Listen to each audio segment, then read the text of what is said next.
La Sociedad Española de Radiodifusión presenta... Ser... ¡Viva la radio! Podcast. Siempre.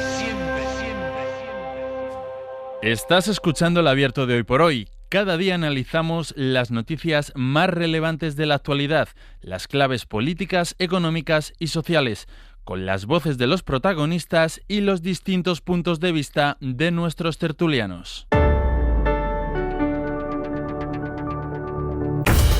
Tiempo para el análisis, tiempo para el abierto. Hoy otra vez, tengo que decir, porque la última vez que salimos fuera del estudio nos fuimos a Málaga y también estábamos en un puerto de mar y nos hemos venido hoy hasta el Port Olímpic de Barcelona con motivo de la celebración de la Copa América, pero sobre todo también para conocer cómo ha cambiado esta parte de la ciudad.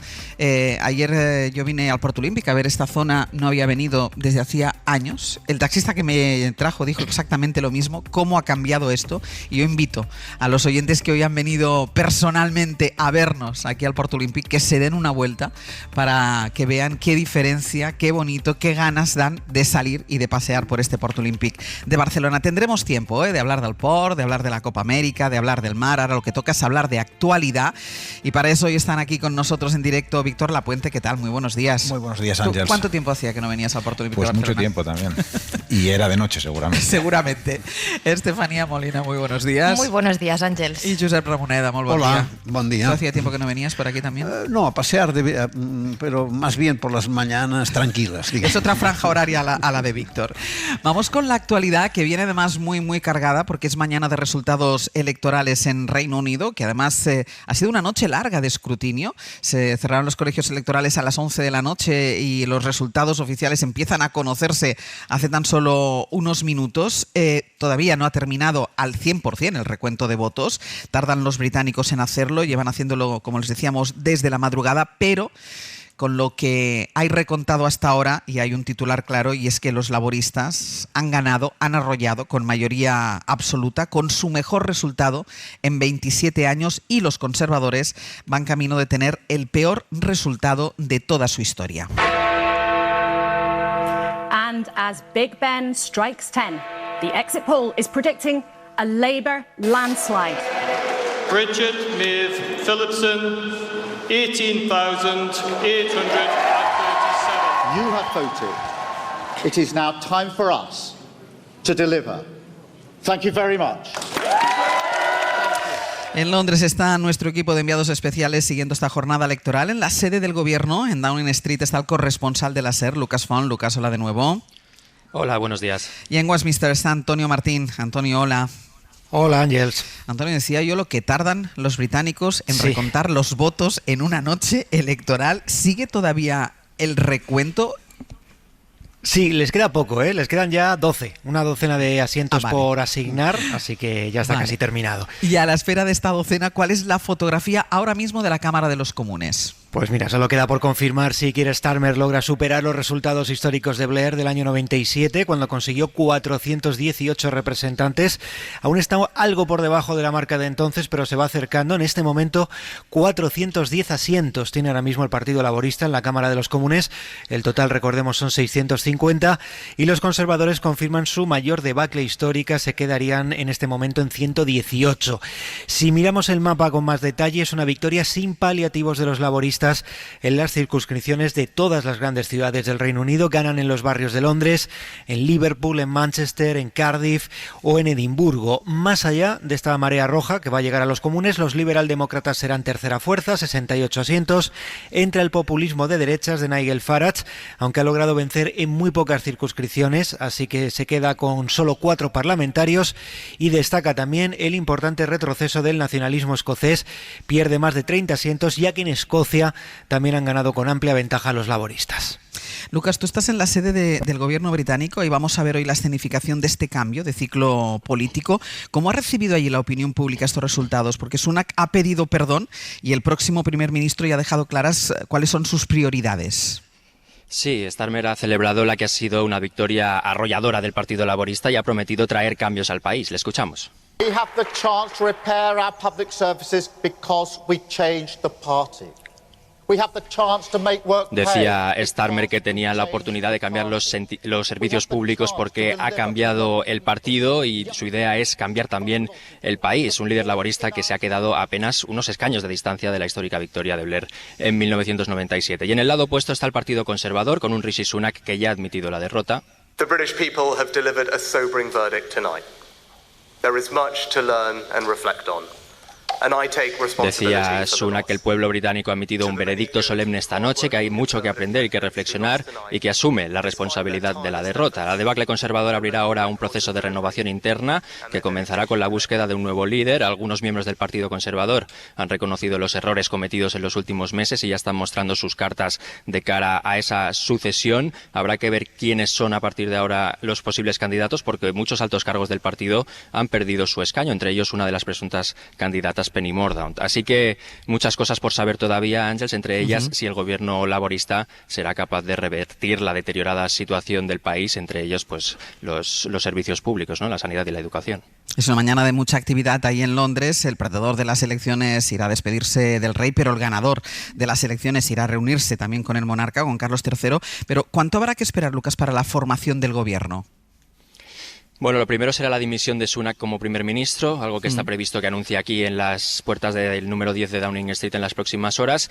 Una vez hecho el anuncio, Sunak se dirigirá al Palacio de Buckingham para presentar su dimisión oficial al rey Carlos III y acto seguido el monarca nombrará a Keir Starmer como nuevo primer ministro. Starmer se dirigirá entonces a Downing Street para hacer su discurso de aceptación y a partir de ahí comenzará ese goteo de anuncios sobre los nuevos ministros del gobierno laborista. Los nuevos miembros del Parlamento tomarán posesión de su acta en las próximas horas, pero no será hasta el próximo 17 de julio cuando se dé por inaugurada oficialmente la nueva legislatura con el discurso del rey Carlos III en la Cámara de los Comunes. Pues Lucas Antonio, vamos a hacer una cosa, vamos a tener abiertas las líneas con Londres a lo largo de toda la mañana, a la espera de esas comparecencias, a la espera del cierre oficial de ese recuento que ha durado toda la noche, y cualquier novedad que tengáis o desde Westminster o desde Downing Street nos pedís paso, ¿de acuerdo? Muy bien. De acuerdo, hasta luego. Venga, hasta luego. Primer análisis, pues, de estos resultados históricos, esta victoria arrolladora de los laboristas y esta derrota histórica de los conservadores. Víctor, hablaba como prioridad el nuevo primer ministro, a la espera de que tome posesión, de la necesidad de resucitar los servicios públicos que están a un nivel de deterioro. Que es verdad que estos días, hablando de las elecciones en Reino Unido, mucha gente nos decía, es que hay que estar aquí para saber exactamente de lo que estamos hablando, porque el deterioro de los servicios públicos es impresionante, unido todo esto a ese discurso xenófobo, racista también de los conservadores, que les ha llevado, no a la irrelevancia porque siguen estando presentes en el Parlamento, pero a una derrota histórica. Sí, es que los laboristas han ganado con un programa que es de sentido común, que ni tan siquiera lleva medidas nuevas, sino básicamente es sobre todo implementar medidas que los Tories ya habían acordado, por ejemplo, levantar la prohibición a poner molinos de viento, negociar con los sindicatos del personal sanitario en el Servicio Nacional de Salud, establecer objetivos para que se construyan viviendas en los distintos municipios del Reino Unido, es decir, nada disparatado, todo lo contrario, es una política muy centrada, y lo que han hecho los británicos ha sido básicamente castigar al gobierno en el poder. Hemos vivido desde la posguerra, ya lo podemos decir ahora, desde la Segunda Guerra Mundial, 3 momentos históricos, 3 cambios brutales en la política británica. El primero sería en 1979, cuando la gente reacciona contra un Estado demasiado fuerte y votan a Thatcher masivamente. En el 97, cuando reaccionan contra un mercado demasiado fuerte y votan a Blair. Y ahora, no sé si decir que reaccionan contra políticos mentirosos, pero sí que creo que el populismo ha tenido mucho que ver, ¿no? Porque decimos que el populismo es un fantasma que está recorriendo toda Europa, que está ganando en cada vez más países. Vamos a ver lo que ocurre el domingo en Francia, pero los pronósticos son tenebrosos.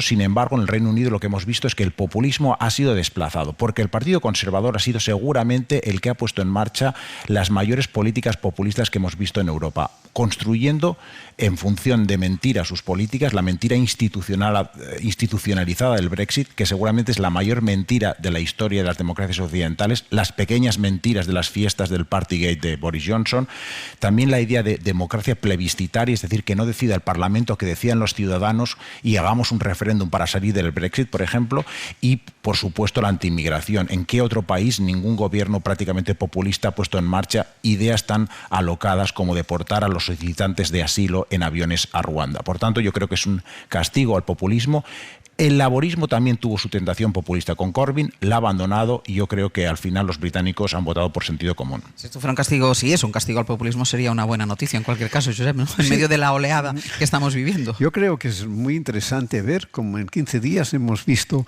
digamos, dos derrotas importantes de la insolencia, ¿no?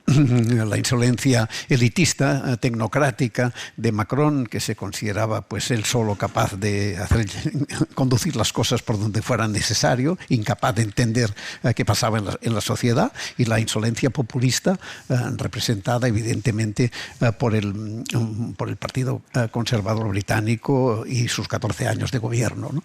Efectivamente, durante este tiempo ha habido un factor que no se puede olvidar, que es el Brexit. Y el error del Brexit, Gran Bretaña lo está pagando claro, y lo hubiese, claro y caro. Y lo hubiese pagado claro y caro, sí, con unos o con otros, ¿no? Pero les ha correspondido administrarlo estos, y era una situación realmente difícil. Pero después, con todo lo que hemos visto en el comportamiento, este populismo desaforado, este desprecio por las instituciones democráticas, sensación de que los servicios públicos no sirven para nada, y que en realidad lo que se ha puesto en evidencia es que una sociedad donde los servicios públicos no funcionan se cae, y el Partido Conservador británico ha caído con estrépito. La obsesión inmigratoria, el discurso antieuropeo, toda esta suma de elementos que sí, ya sabemos que forman parte de un populismo que en este momento está subiendo y apretando y siendo una amenaza real en Europa, incluso en España, como quizás tendremos ocasión de hablar después, ¿no? Sí. Y en esta situación, pues yo creo que es una señal interesante esta respuesta de los ingleses, precisamente cuando están ya fuera de Europa. Sí, yo comparto lo que se ha dicho, y también me da la impresión que se culmina un ciclo donde los propios conservadores en un principio consideraron que el Brexit era su carta para seguir creciendo electoralmente y entre las clases populares, eso es muy importante, y digamos que varios años después el propio Brexit es quien ha matado al Partido Conservador por toda la espiral que eso ha generado. Digamos que en un primer momento los Tories intentaron aplacar a su derecha al UKIP, un partido mucho más populista y más de derechas, intentando absorber esta idea de la separación del Reino Unido, pero eso mismo los fue metiendo en un bucle de degradación institucional, lo que comentaba Víctor, de la lucha entre las propias instituciones, una democracia plenamente consolidada, la degradación incluso a veces del papel del Parlamento. También cuando llegó Liz Truss, todos los fracasos y los errores a nivel económico de los recortes que se la llevaron por delante. Luego Boris Johnson y sus excentricidades, sus fiestas y sus historias, hasta culminar en estas políticas migratorias. Y yo creo que todo esto es la consecuencia del Brexit. Lo dirán los expertos más en el Reino Unido, pero a mí me da la impresión de que hay una especie de rechazo o de subversión a las consecuencias que eso ha generado. Por mucho que haya gente que considere que haya sido positivo, toda esa degradación ha venido después. Y yo no soy tan positiva sobre si el Partido Conservador en adelante va a intentarse moderar mucho más en las cuestiones migratorias o las cuestiones populistas, porque el hecho de que el UKIP haya entrado en el Parlamento con pocos apoyos, pero limitando la posibilidad de que los propios conservadores sacaran más representación, yo creo que va a generar una dinámica interna donde los nuevos liderazgos van a ir mucho más en esa línea. El tema, y cierro con esto, es que ha ganado un gobierno laborista que va a poner políticas encima de la mesa, cambio climático, sanidad, etcétera, pero yo creo que es un gobierno que va a ir a contraciclo, porque el clima social en el Reino Unido y en el resto de Europa no es precisamente a favor de la inmigración. Esta va a ser una de las claves. ¿Quién lidere, quién se ponga al frente del nuevo Partido Conservador? Es fundamental lo que comentabais ahora, lo que comentaba Estefanía, porque realmente el mensaje con el que se están quedando muchos en el Partido Conservador es que quien nos ha hundido es Farage, la resurrección de Farage. Sin embargo, un artículo en el Financial Times este fin de semana ponía números y decía: esto no es cierto, la caída del Partido Conservador hubiera perdido ya las elecciones en enero de 2022 gracias a las mentiras de Boris Johnson. Farage es un síntoma de un problema que tiene el Partido Conservador y no la causa. Por tanto, el mensaje es muy claro: si te tiras por el lado populista como Farage y imitas su retórica anti-inmigración, vas a encontrarte todavía con más problemas para conectar con el votante de centro. Al final yo creo que el denominador común de estos desastrosos años de gobiernos conservadores ha sido la mentira. La mentira tiene patas cortas en política. La mentira detrás de decir que un mini presupuesto ultra neoliberal que ni Thatcher o Pinochet lo hubieran encontrado seguramente demasiado de derechas es sostenible. No es sostenible. La mentira de Johnson de que el Brexit es bueno para el Reino Unido no es verdad.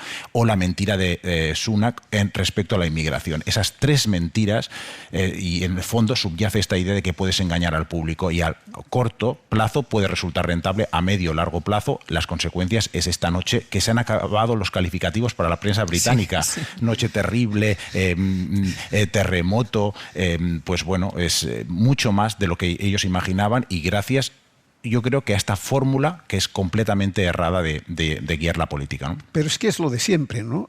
Creyendo engañar a la sociedad se están engañando a sí mismos. Lo hemos visto muchísimas veces y este es un caso ejemplar. Ellos estaban convencidos de que su discurso era el que funcionaba y la sociedad tenía unos problemas que ellos eran incapaces de interpretar desde su discurso. Esta me parece que es la cuestión clave de la situación, ¿no? Y por tanto, en este sentido, sí que me parece importante insistir que está muy bien que se haya dado este triunfo contra el populismo en un momento de que el populismo está creciendo sistemáticamente en muchos países de Europa, pero sigue allí. Y la presión de la extrema derecha sobre esta otra extrema derecha que era ya en este momento vestida de conservadores. Sí. Exacto, será creciente en cualquier caso para empezar una reconstrucción necesaria, ¿no? Sí, yo insisto que detrás de estas lógicas yo veo una cierta impugnación al Brexit y a sus consecuencias. Por ejemplo, en Escocia, que sabemos que era uno de los territorios que no estaba a favor del Brexit, vemos ese crecimiento del Partido Laborista frente al Scottish National Party, también porque el Scottish National Party volvía con la idea de un referéndum y algunos escándalos financieros del propio partido, etcétera, pero precisamente es el Labour Party, los laboristas, los que estaban promoviendo, no obviamente revertir el Brexit, porque esto ya es una decisión asentada y consolidada, pero sí promover unas mejores relaciones con la Unión Europea. Y es ahí donde yo también veo esta reacción. Y también creo que hay algo, lo que estaba diciendo antes, es un gobierno que llega muy a contraciclo, porque va a ser un gobierno de izquierdas, vamos a decirlo así, ¿no? Laborista, pero que tiene una prioridad encima de la mesa, que es la cuestión migratoria. Este plan que aprobó los Tories sobre las deportaciones a Ruanda para las personas demandantes de asilo, no se aleja mucho de algunas cosas que ya se están diciendo en la propia Unión Europea sobre también adoptar una solución como la de Italia, es decir, lo que está haciendo en Ruanda o lo que quiere hacer en Ruanda el Reino Unido, lo está haciendo Italia, lo quiere hacer en Albania, es decir, enviar allí y que allí se tramiten los inmigrantes sus solicitudes de inmigración, y es un gobierno a contraciclo, es decir, es un gobierno de izquierdas con unas prioridades sociales, no nos engañemos, que están sacudiendo a toda Europa relativas a la inmigración y al miedo que eso le produce a mucha gente. Mira, déjame que haga una pausa porque es que una cosa nos va a llevar a la otra, porque decía Víctor, el mensaje es muy claro, si te vas acercando en este tipo de discursos como el que decía ahora Estefanía a la derecha, a la extrema derecha, vas perdiendo lo que es el centro. Bueno, en las últimas horas el Partido Popular ha endurecido y mucho su discurso contra la inmigración. Vamos a hacer una pausa y a la vuelta vamos con ello.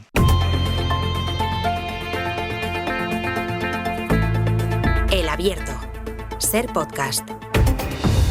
En el Abierto, hoy desde el Port Olímpic de Barcelona, donde les invito a venir si están cerquita, porque valdrá la pena darse una vuelta cuando termine el programa. Mientras dure el programa tienen que estar aquí, después ya pueden ir. Hoy aquí acompañándonos Víctor Lapuente, Estefanía Molina y Josep Ramoneda, y casi tirando del hilo de lo que veníamos hablando ahora, después de la victoria de los laboristas en las elecciones del Reino Unido, está el Partido Popular inmerso en su particular pugna interna con Vox para intentar captar votantes de ese sector, de la ultraderecha, y está copiando, se está mimetizando con el discurso durísimo contra la inmigración. Ahora el Partido Popular dice que hay que recurrir a la Armada para evitar que lleguen más pateras, que lleguen más migrantes a España.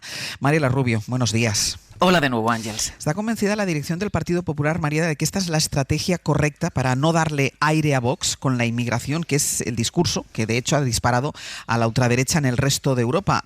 pero esto compromete aquí en España un posible pacto migratorio. Sí, quedó claro en la jornada de ayer cuando al portavoz popular Miguel Tellado se le preguntaba por las exigencias del PP para acordar el reparto de menores migrantes con el gobierno. En primer lugar, apoyarse en la Unión Europea y pedirle ayuda, y en segundo lugar, tratar el problema de la inmigración irregular en origen. Y desde luego, el gobierno puede disponer de las Fuerzas Armadas para defender nuestras fronteras, ¿no? Y desplegar una serie de embarcaciones que impidan que esos cayucos, esas embarcaciones, pues salgan al mar y finalmente lleguen a nuestro país. El bloqueo naval de las rutas migratorias es una reclamación tradicional de los de Abascal y Génova ha llegado ahí endureciendo progresivamente su posición desde que el pasado viernes Feijóo hiciese lo contrario, marcar distancias con los ultras, garantizando la solidaridad total de sus territorios en el reparto de menores. ¿A qué se debe este giro de timón? Pues según explican fuentes de la Dirección Nacional, varias de las comunidades que gobierna el PP, que se reunieron el lunes en Génova, están advirtiendo de que este verano puede vivirse una situación dramática, dicen, con más de 10.000 inmigrantes llegando a nuestras costas, por lo que o el partido es contundente, aseguran, o los de Abascal cogerán vuelo. Así que, en definitiva, Ángels, Feijóo comenzó a abordar este asunto marcando distancias con Vox, pero ha terminado aproximando posiciones en materia migratoria, algo que le afeaban tanto desde el PSOE como desde el Partido Ultra. Gracias. Me parece tremendo toda la derivada que el Partido Popular está haciendo a costa de tener como socia a Vox, ¿no? Esto de poner la armada para impedir que lleguen los cayucos, lo siguiente que es bombardearlos. Dicen que hay que evitar el efecto llamada y por otro lado aquí votan haciendo que el efecto llamada se produzca. Y luego, claro, hace falta asumir las propuestas de Vox. Hablaban así Patxi López y Abascal, así que se enfría, por tanto, como decías Ángels, la posibilidad de un acuerdo entre las comunidades sobre el reparto de menores migrantes de cara a la conferencia sectorial del próximo miércoles, aunque los populares siguen sin confirmar qué votarán cuando el gobierno lleve al Congreso la modificación de la ley de extranjería con la que se va a cerrar ese pacto. Mariela, ahora sí, gracias. Hasta luego. Hasta luego. Josep decía antes, o advertía antes de lo peligroso del mensaje, porque el mensaje estaba claro, lo que ha pasado en el Reino Unido. Si tú te vas aproximando a esa extrema derecha, vas perdiendo pie en el centro. Pero es que además no tiene que sorprendernos. Es decir, el PP es uno de los primeros partidos con posibilidad de gobierno de Europa que ha pactado con la extrema derecha abiertamente. Está gobernando en un montón de comunidades con ellos y además está asumiendo muchas de las exigencias que en estas comunidades les van poniendo. Lo vemos cada día, hay alguna noticia nueva, sea con el tema de la memoria histórica, sea con el tema de la igualdad, etcétera, ¿no? Además, a mí me parece extraordinariamente peligroso la cuestión del ejército en el tema de la inmigración, porque el ejército tiene un valor simbólico, el ejército tiene el valor del instrumento de defensa de una nación y de la guerra. Y por tanto estás convirtiendo el problema de la inmigración en un problema vinculado a las ideas de guerra patriótica. A mí esto me parece absolutamente desolador que un partido que se pretende ser liberal democrático entre en este juego. Y en un momento además, como vemos en Francia, todavía hay derechas capaces de plantearse un voto común con las izquierdas contra el peligro del autoritarismo postdemocrático. Víctor. Sí, las políticas más llamativas contra la inmigración siempre suelen ser estériles. Recordad, Trump dijo, vamos a construir un muro. ¿Qué hizo? Una docena de millas como mucho. Sunak dijo, vamos a deportar a miles de refugiados a Ruanda. Como mucho ha sido una docena. Y el Partido Popular saca esta idea, ya lo hizo Pablo Casado en 2021, de enviar los buques, etcétera, ¿no? Son políticas absolutamente estériles, pero no nos damos cuenta el daño que tienen, porque en inmigración tienen más daño las propuestas y las palabras que las políticas en concreto. Y esto es muy importante. El Partido Popular estos días está diciendo que hay inmigrantes que deambulan por las calles de España, que hay efecto llamada, que hay aluvión de inmigrantes. Está muy estudiado que estos mensajes alarmistas, catastrofistas, tienen un efecto sobre la psique colectiva de la ciudadanía que es muy negativa. Había un artículo de la revista Nature que decía que cuando se sueltan estos mensajes aumenta entre la ciudadanía la hostilidad emocional hacia el diferente, que es la base del racismo. El favorecimiento favoritismo hacia las personas que percibes que son de tu tribu, que es la base del nacionalpopulismo de votar a gente como Abascal o a Le Pen. Y por último, aumenta la ratio testosterona-cortisol, que esto es una indicación de la tendencia a la agresión social, que es la base de los ataques xenófobos. Las palabras dañan, y el Partido Popular yo creo que es absolutamente inconsciente, o en este caso, no sé si es consciente, pero no es... a lo mejor yo creo que es electoralmente consciente. Bueno, pero si fueran electoralmente conscientes, podrían haber hecho daño con otro tipo de cuestiones. Por ejemplo, podrían haber sido muy astutos y haber dicho, vamos a criticar a Junts por ser insolidario y no querer refugiados o no querer inmigrantes en Cataluña. Ahí podrían haber hecho sangre, pero yo creo que en esta política, yo creo que no van a robar votos a Abascal y va a tener unos efectos perniciosos para la sociedad.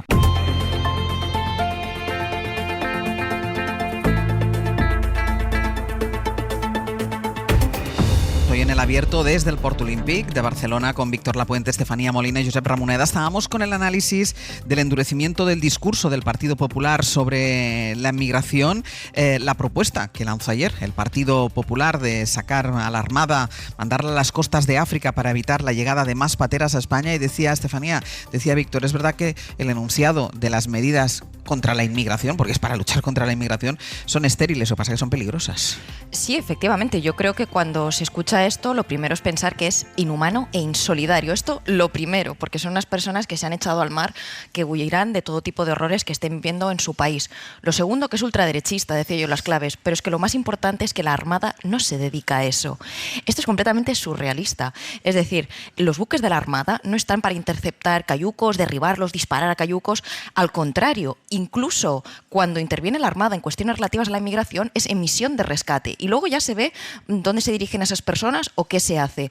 Pero aquí lo que se está planteando es que prácticamente el ejército es una especie de valla que se dedica a derribar pateras. Esto no funciona así, insisto, y me parece incluso una ofensa para el trabajo de salvamento que hacen muchas veces las fuerzas y cuerpos de seguridad del Estado. Entonces está, en todo caso, para actuar en misión de rescate y de salvamento, y luego ya se ve qué se hace con esas personas.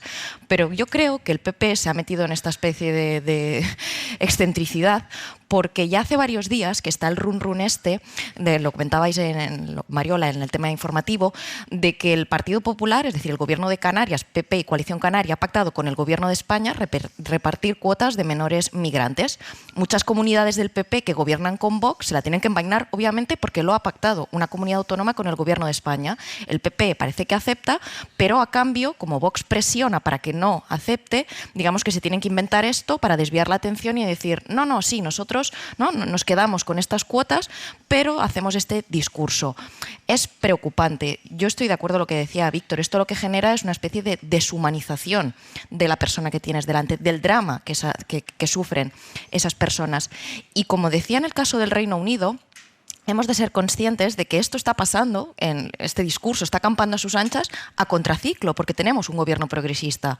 Y ahí, no sé, abro la veda, yo creo que desde el Gobierno de España, desde las fuerzas de izquierdas en nuestro país, habría que hacer mucha más pedagogía, porque yo creo que no se debe comprar el discurso de la ultraderecha, pero sí con ser conscientes de que si derecha y ultraderecha hacen este discurso es porque creen que vende, y no en los ricos. Hay clases populares que a lo mejor tienen miedo porque tienen la percepción de criminalidad, aunque la criminalidad en muchos países está más baja que nunca, crece la percepción de criminalidad. Es decir, el tema de la migración también es un problema de imaginarios en muchas veces.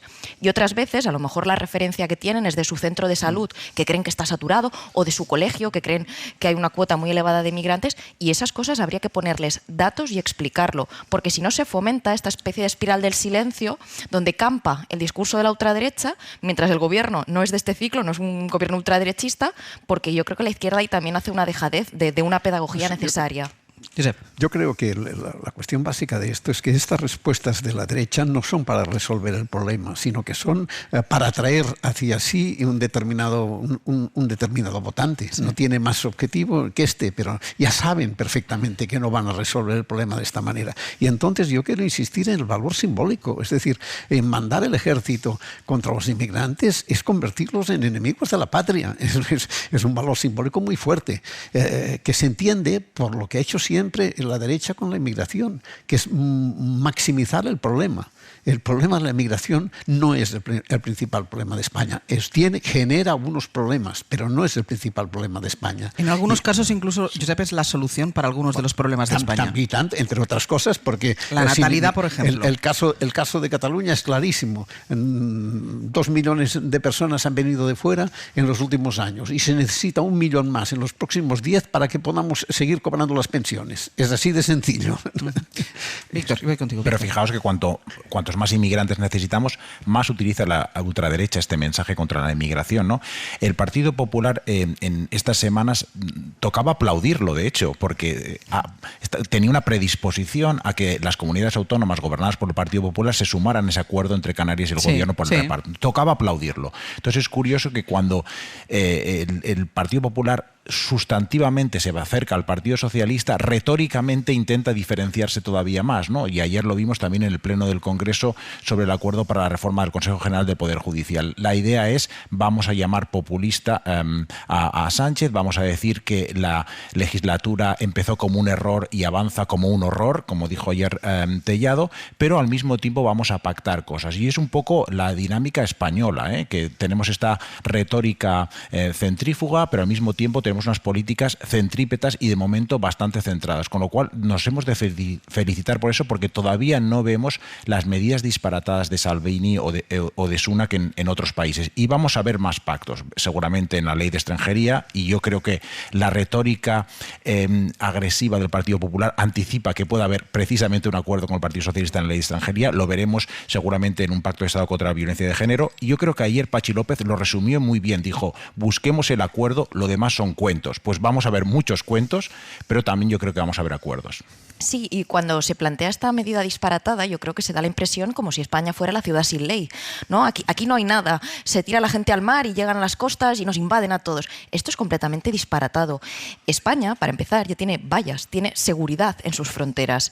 Luego que tenemos acuerdos migratorios con Turquía, con Marruecos, para frenar esos flujos migratorios. Porque, por ejemplo, y nada tiene que ver con lo que está planteando el PP, pero la propia OTAN considera que la migración a veces se utiliza como una arma híbrida, es decir, somos conscientes que muchas veces levantan algunas fronteras o se deja pasar a alguna gente, y esto también lo hemos padecido en este país, porque se utiliza como una arma entre estados. Pero nada tiene que ver con esto. Y esto no es la ciudad sin ley. A veces parece, ¿no?, que aquí en España se compra este discurso de no, les abren las fronteras y ayudas para todos. Y tendríamos que ir, como hilar más fino y dar más información a la gente, porque creo que estos discursos están circulando alegremente. Y luego tampoco nos podemos abstraer del contexto europeo. A las puertas de las elecciones europeas, 15 países enviaron una carta a la Comisión Europea considerando que a lo mejor había que gestionar de algún modo y fuera de nuestras fronteras el tema del asilo, lo que estábamos diciendo sobre la solución, entre comillas solución, de Italia o del Reino Unido, ¿no? Que en otros países atiendan esas solicitudes, que los deporten y los manden para allá. Tristemente estamos en un contexto donde eso ya lo están pidiendo países y no todos son ultraderechistas. Creo que también lo estaba pidiendo Dinamarca, que si no me equivoco gobiernan los socialdemócratas. Entonces es un tema muy serio y se están planteando cuestiones bastante inhumanas. La ultraderecha, por ejemplo, en Francia está luchando por obtener la mayoría absoluta en la segunda vuelta de las elecciones que se va a celebrar este domingo. Es esa mayoría que le permitiría gobernar y es esa mayoría la que está intentando frenar esa gran coalición, ese bloque que se ha conseguido en Francia, esa coalición republicana de liberales y de izquierda. Corresponsal en Francia, Vicenç Batalla, buenos días. Hola, buenos días, Ángeles. Y en la nota de color otra vez, Kylian Mbappé, que ha vuelto a pedir a los jóvenes que voten para frenar. Yo creo que esta vez ha sido muchísimo más claro de lo que lo fue el otro día en la rueda de prensa, también en la Eurocopa, pidiendo a los jóvenes que voten para frenar otro resultado que él ha calificado de catastrófico.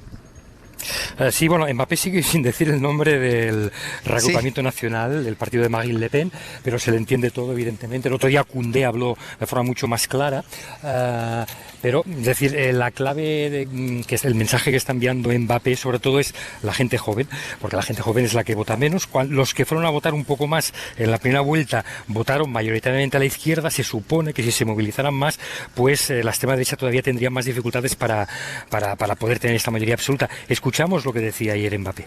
Moi, je pense que plus que jamais il faut aller voter. Là, il y a vraiment urgence. Más que nunca hay que ir a votar, hay una urgencia. No se puede dejar nuestro país entre las manos de esta gente. Es realmente urgente. C'est vraiment urgent. Hemos visto los resultados, es catastrófico y esperamos que esto va a cambiar y que todo el mundo se va a movilizar para votar y votar por el buen lado. Claro, cuando dice el buen lado se sobreentiende que es la extrema derecha. Nosotros estamos a punto de volver a París porque hemos pasado unos días en el Festival de Aviñón, dedicado este año a la lengua española precisamente, y ayer noche celebraron un maratón artistas de madrugada, de hecho, también en contra de la extrema derecha. Se supone evidentemente que el mundo de la cultura es de izquierdas, pero bueno, este festival, aunque quizás no llegue a la gente más joven o a la gente de, digamos, de los suburbios, atrae cada año a más de 2 millones de personas, y a las 3 de la madrugada pudimos hablar con el director del festival, que es un portugués, Tiago Rodríguez, y nos contestó así. El Festival de Aviñón no ha sido neutral en su fundación, no ha sido neutral durante casi 80 años y hace el apelo a todos los franceses que voten por democracia y contra la extrema derecha.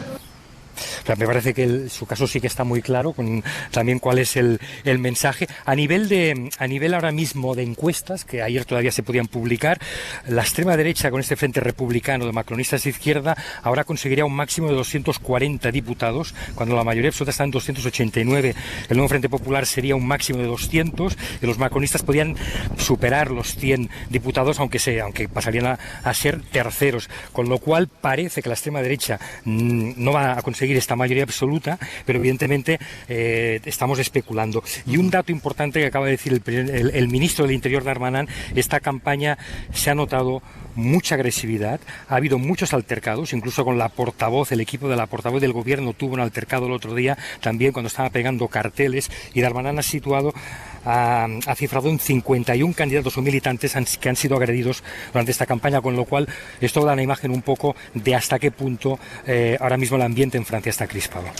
Vicens, gracias. Gracias a ti, Ángel. Voy a la publicidad, que así después podemos analizar con tranquilidad lo que está pasando en Francia. Pausa y seguimos. En el abierto, Víctor Lapuente, Estefanía Molina y Josep Ramoneda.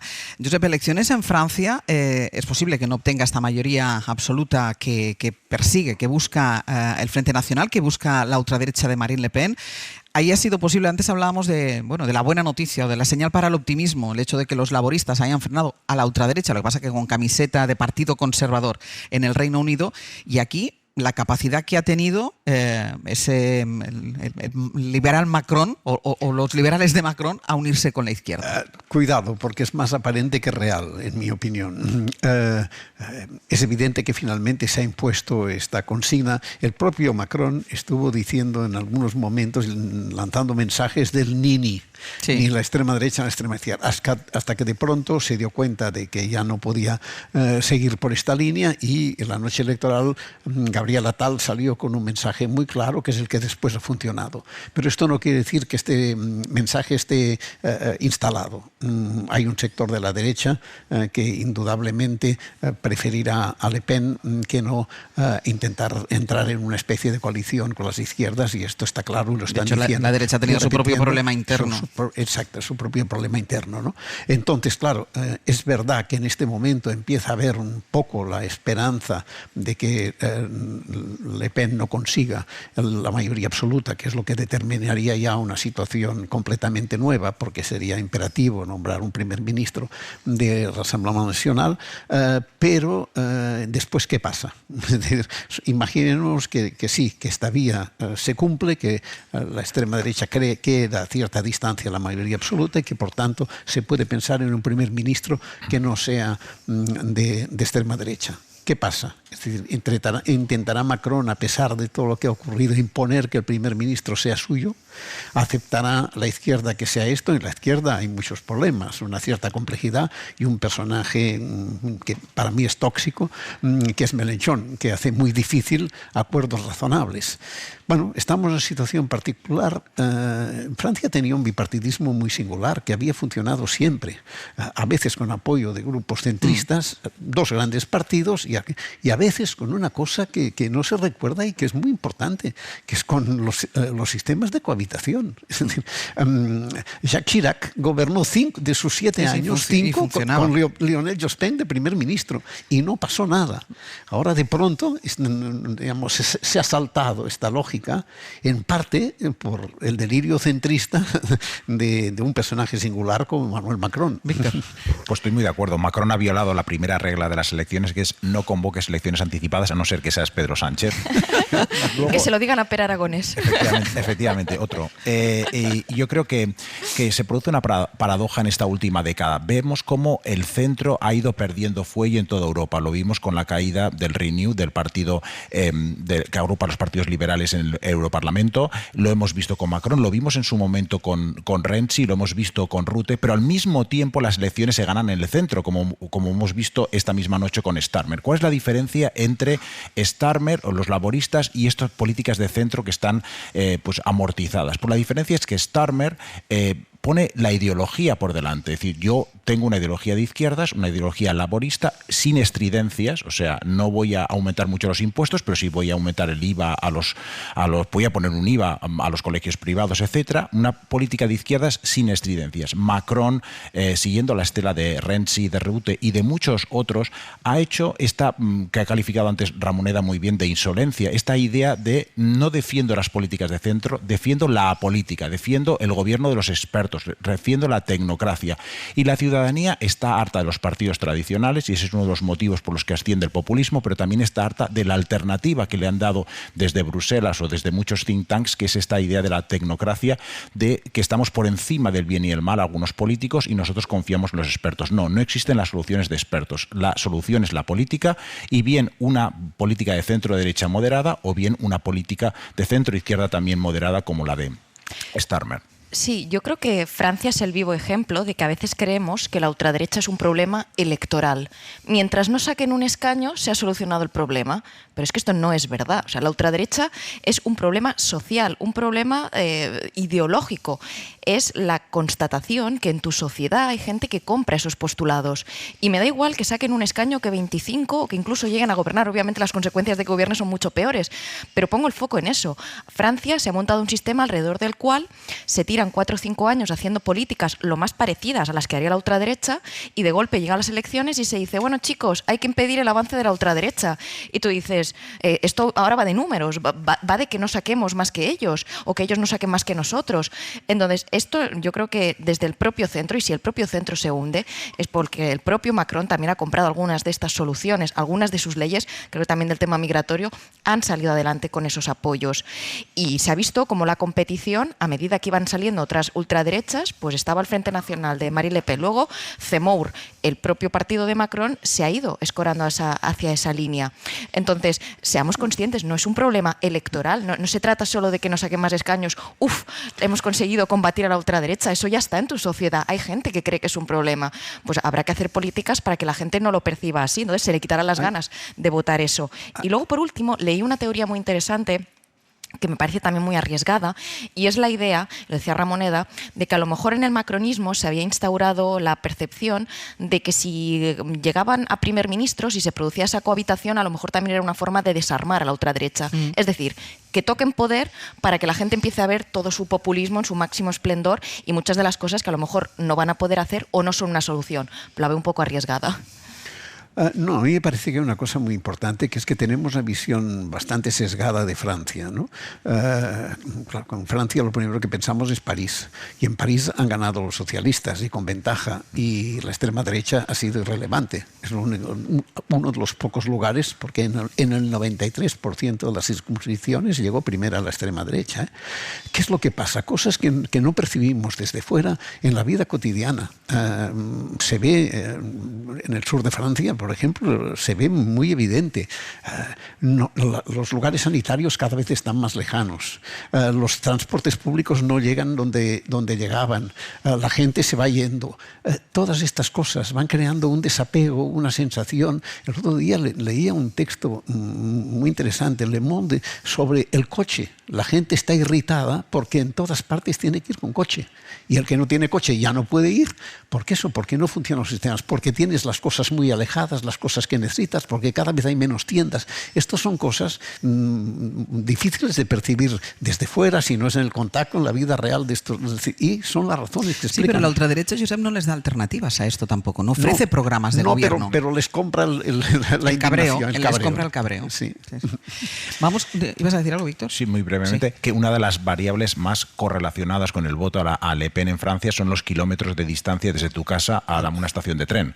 Evidentemente, si la tienes muy cerca, pues votas a Macron porque crees que los servicios públicos funcionan, pero en muchos sitios de Francia esto no ocurre. Y yo creo que es muy peligroso normalizar a la extrema derecha, porque es verdad que el votante de Le Pen mayoritariamente no cita la inmigración o el crimen como la principal causa para votar. Citan el coste de vida, citan el poder adquisitivo, y parece que Le Pen tiene unas medidas de izquierdas, bajar la edad de jubilación, aumentar las pensiones, pero hay que mirar que Le Pen no es Meloni en sus políticas, son auténticamente xenófobas. Su política de preferencia nacional, la idea de que si en función de quiénes son tus padres y tus madres, no en función de dónde has nacido tú, si donde han nacido tus padres puedes tener acceso a empleo público, puedes tener acceso a ayudas, eso es tremendamente xenófobo, y eso hace lo contrario a lo que está haciendo Meloni, que en este caso es desplazarse al centro en estos casos.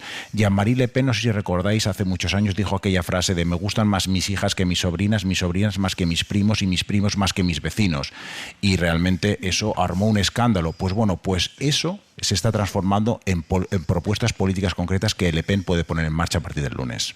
Me parece muy interesante la distinción que plantea Víctor sobre las ultraderechas que tenemos a nuestro alrededor, porque es cierto que parte del éxito que ha tenido el Frente Nacional en los últimos tiempos es esta idea de que han comprado el marco. El problema no es, como por ejemplo, a lo mejor tenemos la percepción aquí en España con nuestra ultraderecha, ellos no van para un modelo de una mujer más conservadora, ni atacan a los gays. Marine Le Pen hace fotos con el colectivo LGTBI, etcétera. No hacen ese discurso. Ellos plantean que el Islam es el problema para los derechos de las mujeres y para los derechos de las personas LGTBI. Por poner un ejemplo, algo que no tiene Giorgia Meloni. Giorgia Meloni declaradamente plantea un modelo de sociedad mucho más conservador. Cuando ella dice soy Giorgia, soy una mama, ¿no? Plantea la idea de la mujer, las limitaciones, las trabas que se ponen al aborto en muchas regiones donde viene gobernando el partido de Giorgia Meloni, nos rinde cuenta de eso. Y lo digo por la tierra donde hoy estamos, aquí en nuestra tierra, en Cataluña, parte del discurso que está haciendo Alianza Catalana a mí me ha llamado mucho la atención, porque me parece muy peligroso por dónde se están colando.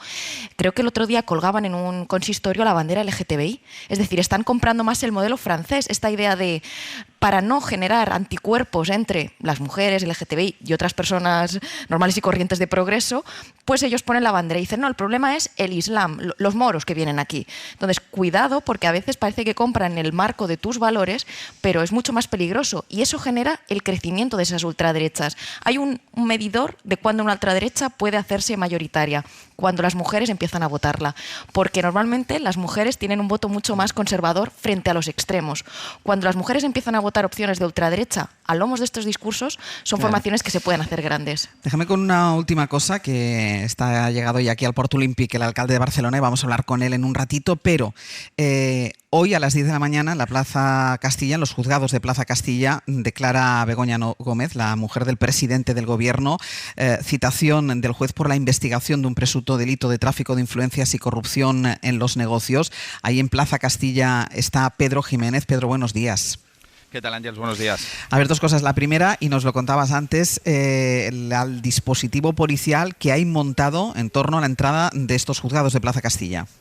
Sí, el despliegue, Ángels, es inédito aquí en los juzgados de Plaza de Castilla. Hay más de una docena de furgones policiales, decenas de agentes repartidos por el perímetro de los juzgados madrileños, y han perimetrado por completo uno de los accesos al parking, que es por donde va a entrar la investigada Begoña Gómez, que ha conseguido evitar el paseillo después de que ayer la jueza decana autorizara por motivos de seguridad esa entrada por el parking. Estamos los periodistas perimetrados. El cordón policial nos ha dejado en el centro de la isla central del Paseo de la Castellana. Para los que no conozcan Madrid, estamos como a unos 20 metros de la puerta de acceso al parking, a unos 50 de la puerta de los juzgados. Los manifestantes, Ángels, están al otro lado del Paseo de la Castellana, que ya empiezan a llegar algunos y se les empieza a escuchar desde aquí. El interrogatorio empezará a las 10 de la mañana y Begoña Gómez todavía no ha llegado. Fuentes jurídicas no prevén un interrogatorio largo después de que en los últimos escritos su abogado haya denunciado indefensión porque dice que no sabe por qué se investiga a Begoña Gómez. Investigación abierta a raíz de esa denuncia de Manos Limpias que bueno, se basaba en recortes de prensa y que tenía simplemente 7 páginas que fueron desmontadas por un informe de la Guardia Civil, recordemos. Esta es la clave, Pedro, por la que te quería preguntar. Es decir, llegamos a este punto a partir de esa denuncia de esa organización Ultra Manos Limpias, basada en recortes de prensa, muchos de ellos efectivamente falsos, reconociblemente falsos. Sí, eso es. Esa es la denuncia inicial. Recordemos que el juez la admitió a trámite, no dio traslado a la Fiscalía, declaró la causa secreta y pidió un informe a la Guardia Civil, pero ese informe no dijo lo que seguramente los denunciantes hubieran querido que dijera. Más bien al contrario, el informe de la Guardia Civil desmontaba los bulos de la denuncia, decía que no había indicios de delito contra Begoña Gómez. Aún así, con esa investigación abierta, la Fiscalía la recurrió a Ángels. Recordemos también este punto porque es importante. Y la audiencia de Madrid fue muy dura en un auto en el que admitió que esa investigación se abriera, pero dijo que la mayor parte de la denuncia respondía a hechos inverosímiles, erróneos y meras conjeturas. Solo dejó viva una parte, que son esos 2 contratos públicos adjudicados a un compañero de cátedra de Begoña Gómez, al empresario Juan Carlos Barrabés, que además se pagaron con fondos europeos y la Fiscalía Europea asumió esa parte de la investigación.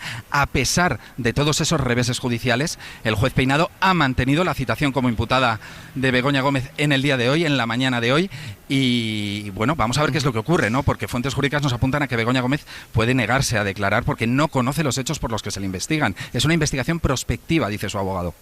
Pues vamos a hacer lo mismo que hacíamos con Londres, Pedro. Dejamos líneas abiertas. A las 10 está prevista el inicio del interrogatorio. Decías que todavía no había llegado Begoña Gómez a estos juzgados. Si hay cualquier novedad, nos pides paso. ¿De acuerdo? Perfecto. Hasta ahora, Pedro. Está la portavoz del Gobierno, Pilar Alegría, en un desayuno informativo esta mañana en Madrid. Precisamente le han preguntado por esto, por lo que va a pasar en unos minutos, por esa declaración de Begoña Gómez en los juzgados de Plaza de Castilla. Resulta absolutamente incomprensible que de una denuncia falsa haya llegado tan lejos. Yo iba a ir a declarar una mujer que en estos momentos y todavía a estas fechas no sabe de qué se le acusa y lo único, como digo, que conocemos es una denuncia falsa propuesta por Hazte Oír y por Manos Limpias y desde luego lo que les puedo trasladar es la máxima tranquilidad porque sabemos eso, que hay una denuncia falsa y que no hay nada, absolutamente nada. No hay nada, que es la misma frase que nos dijo Pedro Sánchez el lunes en la conversación que mantuvimos aquí en Hoy por Hoy, a la pregunta de, aunque no sea constitutivo de delito, ¿hay algo o puede haber algo reprochable en la actividad profesional de su mujer, de Begoña Gómez? Y la respuesta, que acaba de repetir ahora mismo la portavoz del Gobierno, es no hay nada. Una pausa y hablamos con el alcalde de Barcelona.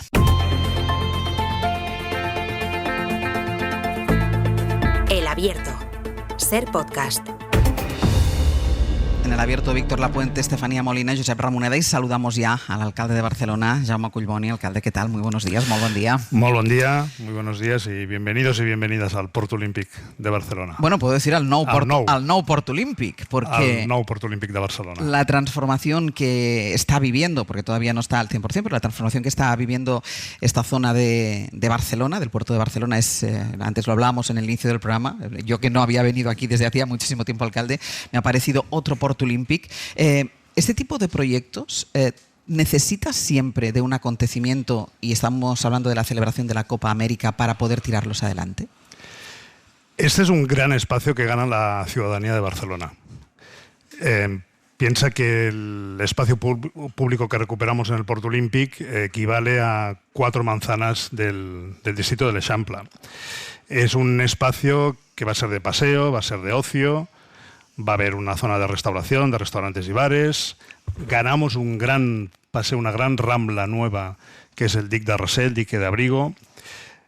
Ganamos espacio económico de la economía que quiere la ciudad, una economía basada en la tecnología, en el conocimiento, en la sostenibilidad. Aquí donde estamos justamente va a ser un ámbito donde se van a instalar empresas de economía azul, donde antes había pues chiringuitos de turismo de borrachera, que no es lo que queremos en Barcelona. Es decir, yo creo que aquí, en este espacio del Port Olímpic, junto con la Escuela Municipal de Vela, que es digamos, una institución de la cual estamos muy orgullosos en Barcelona, donde casi 20.000 niños y niñas pasan cada año para aprender a navegar, pues yo creo que va a ser un redescubrimiento. Tú lo has dicho esta mañana y además creo que también el taxista te lo ha dicho. El taxista que me trajo ayer dijo, yo no había vuelto aquí desde hacía no sé cuánto. Digo, no, yo tampoco. Pues justamente eso es lo que pretendemos, que la gente de la ciudad vuelva al Port Olímpic y que la gente de la ciudad y que Barcelona vuelva a reconectar con el mar. Ayer mismo, antes de ayer, inaugurábamos el bus Nàutic, que conecta la nueva Bocana con las Ramblas, con las futuras Ramblas. Estamos haciendo las Ramblas nuevas para bajar al mar, estamos haciendo la Vía Laietana nueva para bajar al mar, estamos remodelando la parte baja del Paral·lel que conecta con el mar, reconectar con el mar. Y la gran excusa, efectivamente, pues es una regata que es la más importante del mundo, la más antigua, que es Copa América, a la cual vinculamos un programa cultural espectacular, que por cierto empieza la semana que viene. También invitamos a toda la ciudadanía, que son los concerts a la playa, los conciertos en la playa, con Dudamel, entre otros invitados, justamente para que la gente también baje a la playa, evidentemente en actividades abiertas y gratuitas para el disfrute de todos los ciudadanos. Me está enumerando todo lo que están haciendo y ayer recordábamos, cuando veníamos para aquí, lo recordaba con Marcos, con el técnico, la ciudad está un poco en obras, alcalde. Claro, la ciudad está un poco en obras. Claro. Y ayer recordábamos cómo Dani De Vito fue a Madrid a presentar una película y se encontró con un Madrid en obras también. Y le preguntó, bueno, cuando le hicieron la primera pregunta, él dijo, bueno, espero que el alcalde haya encontrado el tesoro. Ha encontrado el tesoro ya, señor Collboni, porque alcalde... El tesoro lo encontraremos todos cuando veamos... El nuevo frente litoral, cuando acabe este mandato, completamente renovado y completamente con nuevos accesos, ¿no? Las ramblas nuevas que estamos haciendo, es que estamos haciendo las ramblas nuevas. Se dice rápido, sí. Se dice rápido, pero es el gran paseo por excelencia de la ciudad, donde queremos que tenga mucho más contenido cultural, donde hoy mismo hemos decretado la suspensión de licencias para que no se puedan abrir en Ciutat Vella ni establecimientos canábicos, ni establecimientos de carcasas de móviles, ni otro tipo de negocios vinculado a la masificación turística, justamente porque el empeño, la determinación que tenemos como ayuntamiento y yo como alcalde es recuperar el corazón de la ciudad, recuperar Ciutat Vella para los barceloneses y reconectar la ciudad con el mar desde la época de los Juegos, porque piensa que aquí en el Port Olímpic no se tocaba una piedra desde hacía 30 años. Desde el 92. Desde el 92, ¿no? Sí. Y como se ha dicho, todos tenemos el recuerdo de bajar aquí, pues a unos garitos que en los 90 estaban muy de moda, y los que tenemos una edad... Pero que después dejaron de estar de moda para los barceloneses. Para otro tipo de clientes sí, los clientes que no nos interesan para la ciudad. Déjeme que le haga una pregunta, porque usted está poniendo en valor toda la transformación que pueda vivir la ciudad para los barceloneses,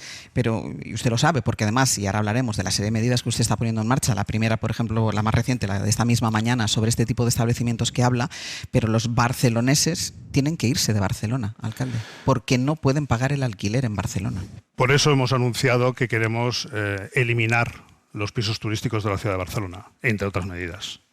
En estos momentos Barcelona, como otras grandes ciudades que tienen turismo, tienen un contraste, tienen un conflicto entre el derecho al acceso de la vivienda, que para nosotros es la prioridad, que está expulsando gente de la ciudad, sobre todo gente joven de clase media y de clase trabajadora, con un uso económico, que podía ser legítimo en su momento, pero que ante el contraste con esa falta de vivienda, pues nosotros pensamos que prevalece el derecho al acceso a la vivienda y, por lo tanto, aprovechando un decreto de la Generalitat, hemos anunciado que no renovaremos ninguna licencia en noviembre del 28, que es el plazo que establece la ley del Parlamento de Cataluña. ¿Y, alcalde, conocen experiencias previas de que esto se haya hecho en algunas otras ciudades europeas o del mundo y que realmente haya repercutido en el descenso en el precio de la vivienda?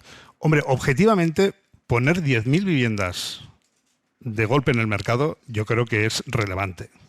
Piensa que en las mejores épocas de construcción, de promoción de vivienda libre en la ciudad de Barcelona, de vivienda privada, se construían 1.000. Es decir, equivale a 10 años de producción de vivienda libre, de vivienda en el mercado, de una tacada. Con lo cual, claro que va a repercutir, sino que eso lo pregunten a las 10.000 familias que podrán acceder a una vivienda que ahora no pueden hacerlo, ¿no? Y yo creo que además hay un factor que a nadie se le escapa de convivencia en las comunidades de vecinos. A nadie que le preguntes le gusta tener un piso turístico en su comunidad. Y efectivamente eso responde a una época muy determinada. Esto empezó hace 15 años con el señor Mas en la presidencia de la Generalitat, desregulando muchas actividades, estableciendo la barra libre en muchos sectores a través de una ley que se llamaba Ómnibus, con la cual tú llegabas con tu piso, estuvieras donde estuvieras, con 240 euros dabas de alta el piso y empezabas a explotarlo. Bueno, yo creo que ese modelo no es el que queremos en Barcelona. Hay una ciudad pionera que va por delante de nosotros, que es la ciudad de Nueva York. Nosotros somos la segunda ciudad del mundo y te puedo asegurar que, bueno, ayer vi ella, que vino a visitarnos al ayuntamiento, porque también hay pequeños municipios que tienen el mismo conflicto entre vivienda y uso turístico, y también se ponen al lado de los vecinos y de los habitantes, ¿no? Y Nueva York abrió un camino, lo ha empezado a abrir, y Barcelona es la primera gran ciudad europea, pero yo te aseguro que Florencia, Ámsterdam, París, ya nos han preguntado sobre la medida y sobre cómo se puede regular, ¿no? Alcalde, mañana hay convocada una manifestación contra el turismo. ¿Usted se va a reunir con los convocantes para escucharlos? Nosotros estamos en contacto permanente con todas las entidades que están preocupadas por la evolución del turismo en la ciudad. Tenemos un consejo de participación de turismo y ciudad desde hace pues casi 8 años, que se reúne regularmente. La última reunión fue hace un mes y medio. Pero yo creo que no quiero que se malinterprete o se deduzca que estamos haciendo un discurso contra el turismo en general. Porque el turismo es una fuente de riqueza.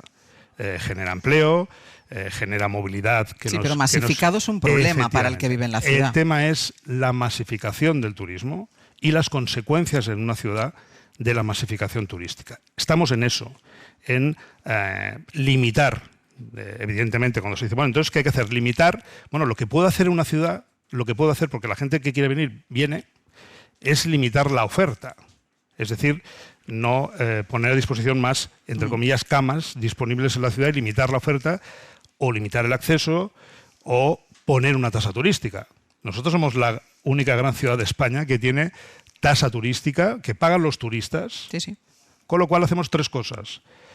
Los barceloneses se ahorran dinero porque una parte de la tasa va a servicios, limpieza, seguridad, etcétera.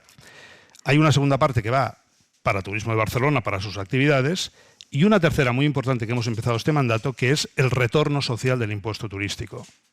Y ahora, creo que la semana que viene ya voy a la primera escuela que se climatiza con fondos del impuesto turístico. Las 170 escuelas de primaria de la ciudad de Barcelona se van a climatizar con placas o con energía fotovoltaica. Cuando hace 2 años la Generalitat mandaba ventiladores, porque no se podía, en algunas clases, en algunos colegios de la ciudad no se puede hacer clase, y lo hacemos a cargo del retorno social del impuesto turístico. Es decir, la actividad turística genera riqueza, genera empleo, pero queremos que sea empleo de calidad, queremos que sea un turismo regulado. La mejor manera de tenerlo regulado es los hoteles o los hostales, y queremos limitar los efectos de las consecuencias negativas de esa masificación. ¿Esa limitación, cuando hablo de hoteles y hostales, quiere decir que no se van a abrir más plazas hoteleras? En Barcelona hay prevista, por la ley actual de planeamiento, que todavía se pueden abrir 5.000 en las zonas no tensionadas, para decirlo, las zonas no céntricas. Fuera del centro. Fuera del centro está previsto desde hace años. Lo que pasa es que no se han desarrollado porque no ha habido inversión. Pero todavía hay digamos, un recorrido de crecimiento de oferta hotelera, en este caso, en las zonas no tensionadas por el turismo, que es pues, la Sagrera, Nou Barris, la zona más del norte de la ciudad. Déjeme que le pregunte por asuntos más políticos del ayuntamiento, porque hace unas semanas llegaron a un acuerdo con Esquerra para incorporarlos a su gobierno. El pacto se frenó cuando se iba a consultar a la militancia del partido. ¿El acuerdo tiene fecha de caducidad, alcalde? Yo dije desde el principio que iba a ser un alcalde progresista, que quería configurar una mayoría progresista, que es la que ha votado la ciudad, y que quería desarrollar políticas progresistas. Creo que lo que acabamos de explicar ahora tiene que ver con una orientación progresista de las decisiones que estamos tomando desde el gobierno de la ciudad. Y efectivamente hemos tenido que aprobar presupuestos por la vía de la cuestión de confianza, 3.800 millones, el presupuesto más alto de la historia de la ciudad, por eso podemos hacer todo esto. ¿Por eso están buscando el tesoro? Por eso estamos buscando el tesoro y ya lo encontraremos. Pero es verdad que a mí me gustaría tener un gobierno más amplio, progresista, y en ese sentido llegamos a un principio de acuerdo con Esquerra Republicana y que teóricamente iba a llegar a buen puerto, pero que por el camino se truncó. Yo no voy a valorar, no me corresponde, porque forma parte del proceso interno de otro partido, y yo creo que son los partidos entre nosotros, lo tenemos que respetar. Es evidente que Esquerra Republicana está en un debate, y es evidente que esa decisión que estaba ya tomada por el grupo municipal y por la dirección del partido en la ciudad de Barcelona de Esquerra Republicana, pues hubo un momento en que se truncó. ¿Por qué? En fin, porque ha sido el primer escenario de del problema interno, claro, de la división que tiene ahora Esquerra Republicana. Y a partir de ahí, por eso también le quiero preguntar, ¿es una decisión la que pueda haber en el Ayuntamiento de Barcelona que tiene algo que ver con la que pueda haber en la Generalitat? ¿Son dos decisiones que son dos compartimentos diferentes? O sea, ¿puede haber acuerdo en Barcelona y puede no haberlo en la Generalitat? Podría ser, porque son carpetas diferentes y son lógicas diferentes. Y yo creo que la madurez de los grupos políticos en la ciudad de Barcelona, que debemos tener todos, nosotros también, es tener la lógica de la ciudad, porque al final de lo que estamos hablando, de todo lo que hemos hablado hasta ahora, son de gestión del turismo, de mejoras urbanas, de acceso al mar, de construcción de parques, de zonas públicas. Los acuerdos en una ciudad se tienen que hacer sobre esa base, en esa lógica, y evidentemente con una orientación progresista. Y en ese sentido, siempre hay, evidentemente no nos podemos abstraer del contexto político. Somos la ciudad de Barcelona, somos la segunda ciudad de España y somos la primera ciudad gobernada por la izquierda en España, ¿no? Entonces es evidente que tenemos siempre una presión añadida que hace que influya el contexto político, pero son carpetas separadas y nosotros mantenemos, y lo quiero decir, nosotros mantenemos la puerta abierta y la opción a configurar una mayoría progresista con Esquerra Republicana, también con los comunes, la oferta está también encima de la mesa, lo que pasa es que con Esquerra habíamos llegado ya a porque una posible incorporación de Esquerra al gobierno cierra la puerta a los comunes. Para nosotros no. ¿Para ellos? Eso se lo pregunta a ellos. ¿Pero usted qué intuye? No, nosotros mantenemos que queremos hacer una mayoría progresista en la ciudad de Barcelona, que es lo que la ciudad ha votado. Barcelona es una ciudad progresista, siempre ha tenido aritméticas mayoritariamente progresistas, siempre ha tenido durante muchos años, el 90% del tiempo democrático en la ciudad de Barcelona ha habido alcalde socialista y coaliciones progresistas, coaliciones de izquierda. Esa es la fórmula que yo defiendo. Y una última cuestión, porque aunque me diga que son compartimentos estancos, pero sí usted me ha dicho el problema interno de Esquerra al final condiciona la negociación que estamos teniendo en el Ayuntamiento, condiciona la que se está manteniendo también para la Generalitat de Cataluña. Y como es la pregunta que a todos los catalanes nos hacen todo el rato... Yo creo que de Madrid ayer, imagínate. ¿Cuántas veces le preguntaron? Hola, ¿qué tal? ¿Cómo estás? Lo de Cataluña, ¿cómo va a acabar? ¿Va a haber repetición electoral en Cataluña, alcalde? Pero eso nos pasa hace muchos años, ¿no? Muchos. Y normalmente, ¿qué decimos? Pues ya veremos. Yo siempre digo, no lo sé. Pues no lo sé. ¿Esa es la respuesta del alcalde también? Pues no lo sé. Yo estoy confiado y a mí lo que Salvador Illa me traslada es optimismo y confianza en que va a haber un acuerdo. Vamos a ver en qué términos y en qué plazos. Pero es que si no hay un acuerdo progresista, habrá elecciones. Y creo que viendo lo que está pasando en Europa, que lo habéis comentado antes, desafecciones, las elecciones del domingo en Francia, el resultado hoy en el Reino Unido, hombre, yo creo que muestran un camino que es el de restablecer la confianza de la ciudadanía en la política y en las elecciones, en respetar los resultados de unas elecciones, o no preguntarle a la gente otra vez al cabo de 2 meses porque no me he puesto de acuerdo, te lo vuelvo a preguntar, si nos van probablemente a decir lo mismo o alguna de las cosas con algún matiz que igual no nos gusta nada. Es decir, creo que es nuestra obligación sentarnos y llegar a acuerdos, ¿no? Y es evidente que la aritmética hoy en Cataluña, y es el mandato popular, es que hay una opción de coalición de progreso, y si no se puede configurar esa coalición de progreso con Salvador Illa de presidente de la Generalitat, pues habrá que ir a elecciones. Pues alcalde, muchísimas gracias y muchísima suerte. Muchas gracias. Adeu. Adeu.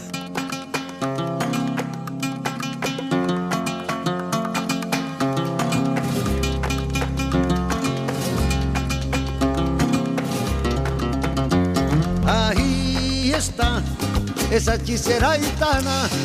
Nada, menos de un minuto para decir que el programa sigue desde el Port Olímpic de Barcelona, que vamos a hablar de la Copa América, que vamos a hablar de la Barceloneta, que va a venir Secund de la Rosa, que está aquí Antonio Martínez Asensio con su biblioteca rodante, que está aquí Fernando Neira para hablar de música, que va a actuar Guillem Roma y para dar las gracias a Víctor Lapuente, a Estefanía Molina y a Josep Ramoneda. Muchísimas gracias. A vosotros, un placer estar aquí. Aprovechad para disfrutarlo. Pausa y seguimos. Para no perderte ningún episodio, síguenos en la aplicación o la web de la SER, Podium Podcast o tu plataforma de audio favorita.